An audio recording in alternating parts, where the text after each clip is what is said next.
The FNAF movie has been in talks for ages and been a rumor for even longer, but with all the theories and rumors and trolls, what do we really know about the much anticipated Five Nights at Freddy's movie? That's what we're exploring today, so let's do it. And let me know down below the one thing that you want to see the most in the movie, okay? Be it an animatronic, an actor, a reference, anything. Do it. Half of you are going to say Markiplier, half of you are going to say MapHead. And a 10 production date. Did you know that the FNAF movie first started being discussed in 2015? Yeah, well, it's 7 years later. After that, the movie aimed to release in 2020, and then in 2021, Scott said that filming would start in spring of this year. And now, in 2022, from the mouth of Jason Blum himself, or I guess technically from his fingers because it was on Twitter, we now know that the FNAF movie is supposed to be filming in February of 2023. As to whether that's actually going to happen is honestly questionable, since I mean this is yet another time that we've been told something is going to get filmed, but we won't know if it's true until February of next year. But at least it's something to look forward to for the end of winter, since for some reason someone decided to put Christmas at the beginning of the coldest and most depressing time in the goddamn world. So maybe instead you can have this be something that we can all look forward to after the snow, at least if you're in this hemisphere. Cause like once Christmas is over, alright, the snow has no point to be here, okay, and I want it gone. So I'll be using the FNAF filming as a way to cope, basically. In a 9 script theme. Back in 2021, there was a whole Reddit post titled "Bad News About the FNAF Movie," which plenty of Redditors also decided to report for breaking Rule 9 of the FNAF subreddit, that rule being no misleading titles. And technically, they were right, since this was ultimately a joke post by Scott Cawthon, since the bad news was that they came up with the script, so they weren't making any more scripts. But again, it wasn't removed because, I mean, it's Scott. The scrapped scripts included things like The Plushies Take Manhattan, Silver Eyes, Pawn Shop, Cassidy, and Ghost Trackers, which is basically just the Ghost Facers from Supernatural but FNAF themed. But they all had their own issues. Some were too crammed, some had too low stakes, some were just plain old boring, and also apparently a lack of coherent story was listed as a problem for one of them, despite that being the whole selling point of the series.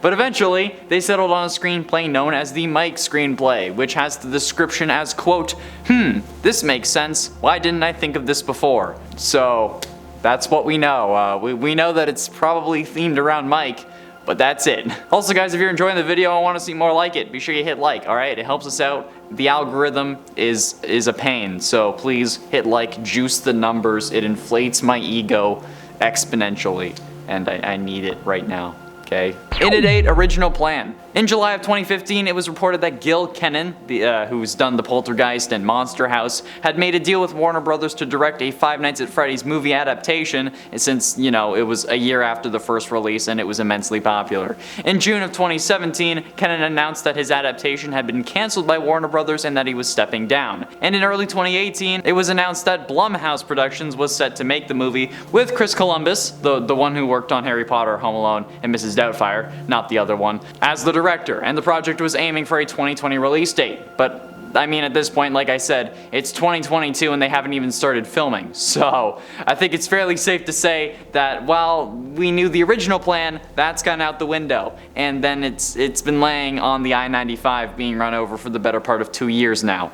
And in this metaphor, the window was also next to the highway. And at 7, Blumhouse. Like I just mentioned, the current company producing the movie, despite the original director having left, is Blumhouse Productions. Blumhouse is still producing, even though Chris Columbus isn't directing. And honestly, that's probably a good idea in general for Blumhouse, since Blumhouse is known for making incredible productions on smaller budgets, Paranormal Activity being the best example of this. But also with movies like Get Out, Split, The Purge, Insidious, and more under their belt, Blumhouse was honestly who should have had this movie from the beginning. Especially since I feel like this movie can give off a very, like, Saw vibe with the whole Springlock suits and all that jazz. Like, if the game scenario was made into a movie, instead of this being a separate entity, it would absolutely probably end up being a very Saw-like scenario. I can imagine like the phone guy saying things like, the crank to those spring locks is inside you, and not in a metaphorical way, it's literally in your leg. And then there's like a time for like an hour before the sprinklers come on, which we all know is a bad idea with spring lock suits and stuff. I don't know. I think it would be funny. That would be fun. Someone should do that as a fan film. And at 6, official casting.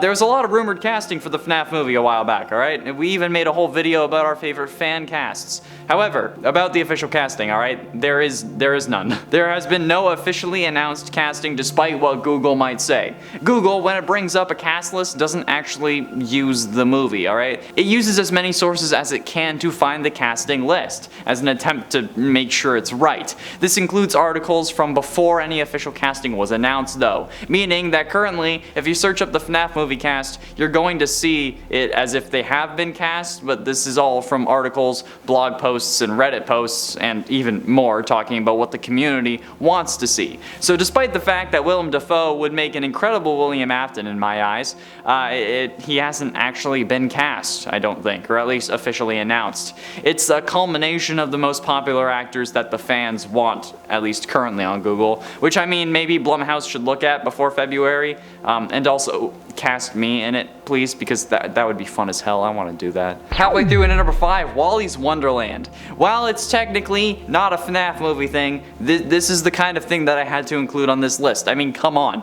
This movie starring Nicolas Cage was most definitely meant to be a FNAF movie before the FNAF movie could come out. Quote, a quiet drifter is tricked into a janitorial job at the now condemned Willy's Wonderland. The mundane task suddenly becomes an all-out fight for survival against wave after wave of demonic animatronics. Fists fly, kicks land, titans clash, and only one side will make it out alive. This is basically just the plot to a FNAF fan game, but in a movie form, alright? I even thought that the movie was called Wally's World, which was either the location from a fan game, or it just goes to show how memorable this movie is in comparison to FNAF. So this would honestly be hilarious if like Wally's Wonderland characters, or Willy's, whatever it's called, ends up actually like in a FNAF game or at some point, or like mentioned in the FNAF movie. I don't know. That'd be funny. Hell, maybe this is like the movie that Scott's in FNAF universe counterpart ended up making because of the games he made in universe, you know? Like how Scott gets a FNAF movie in our world, maybe his game version did too. I don't know, I think that'd be hilarious if that's the case. And considering how FNAF is kind of leaking into our world, I don't know, it wouldn't be that far of a stretch. And a cameo or reference to like a clear store brand FNAF movie within the actual FNAF movie would be absolutely insane, and I would love it. I would pay money just to see that reference. And at 4, theories. We also know that there are tons and tons of theories about the movie, enough to make up at least 2 lists on this channel. However, we can't really be sure of which ones are correct until the movie releases, but I guess that's kind of the point of theories. But let's go over some of the current ones, alright? There's a theory that Jack Black will at least make a cameo, considering the viral TikTok of the beloved actor singing the Living Tombstone song. I mean, like, the lyrics he sings are even Five Nights at Freddy's, that's where I wanna be. So to not let him be in Five Nights at Freddy's would just be a sin in my eyes, alright? Theories about the rating of the movie are also up in the air, positing that it could be something closer to rated R, considering how now most fans of the series are above the age of 18. Like, even looking at our statistics on previous FNAF videos, only 10% of the total viewers were between 13 and 17, and the other 90% was 18 and up. And the 10% could still be closer to 17 than 13, alright? However, if even Black Adam is gonna end up dropping its rating, I'm pretty sure that for the sake of the brand, the FNAF movie is probably gonna be PG-13 and maybe 14A at most, but most likely PG-13. And what I think is my personal favorite theory, the Scott Cawthon will reprise his role as the phone guy should the role be in the movie theory. I don't know, okay? We don't know much about the script that's being produced, but if it does have a phone guy, hopefully it will most likely be Scott, okay? And hopefully we'll get like a brief shot of him on the phone to get the fans cheering in the theater, because we'll all know that it's Scott. So, I don't know, that'd be fun. Getting close to the end, and at number 3, Mike. Based on what we know, thanks to Scott's Reddit post from last year, we know that the Mike screenplay, as Scott called it, is the script that they're actually using for the movie. Or at least, the one that they were going to be using for the movie as of 2021. It's been over a year since that post, so things might have changed again, but based on what Scott was saying about it, it had all the right characters, all the right motivations, and all the right stakes. So we can assume that Mike will be in the movie, considering how it's the Mike screenplay, and if he isn't, that's kind of an additional misleading script title there, Scott. You're breaking Rule 9 even more. He also said in that post that filming would start in spring of 2022, and we all know how that went, so I don't know. If Mike is in the movie, we can also assume that the other Aftons will be present. Elizabeth and Crying Child could have potential to be in there, unless the movie takes place post-1983 Bite. But Big Daddy Afton is bound to make an appearance, given that he's the main antagonist of the series and also the father of Mike. And I mean Big Daddy because he's the father of who is seemingly the main character, not in the other way. So please continue to refrain from sending me Springtrap themed content, please. If you do, I will block you and report. But ultimately, in at number 2, Emma Tammy.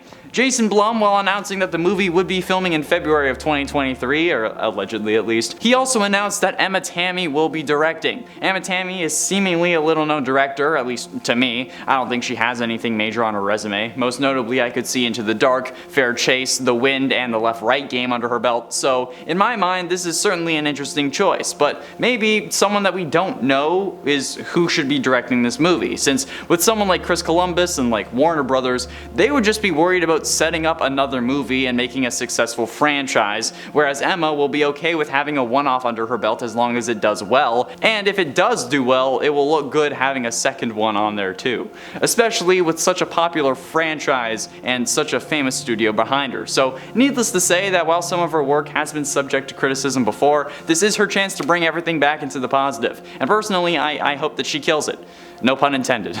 And finally, in at number 1, real animatronics. Now, originally, when I saw production photos of the team working on the design for the animatronics, I genuinely thought that this movie was going to be stop motion, like Tim Burton style basically, but after Jason Blumhouse announced that the Jim Henson Creature Shop is working on the animatronics, it all kind of clicked in my head, because that's just kind of how the Jim Henson Creature Shop makes their props and whatnot, that's the process. And if you don't know, these guys are incredible, and they've worked on some insane movies, which also makes them an incredibly cool addition. They've worked on Hitchhiker's Guide to the Galaxy, The Jungle Book, Where the Wild Things Are, Batman Begins, and The Muppets, not to mention Sesame Street, Jessie, and a whole lot more. And you know what, since Debbie Ryan is bae, I think that the Jessie thing is probably the biggest name drop on that list, alright? Ignore Hitchhikers, ignore Batman Begins, ignore Muppets, Jessie's where it's at. So yeah, this is gonna be pretty damn sick. So good job, guys. That's all the time we have for today, though, friends. Thank you all so much for watching. I have been in Charmaine Connor Monroe, and I'll see you in another video.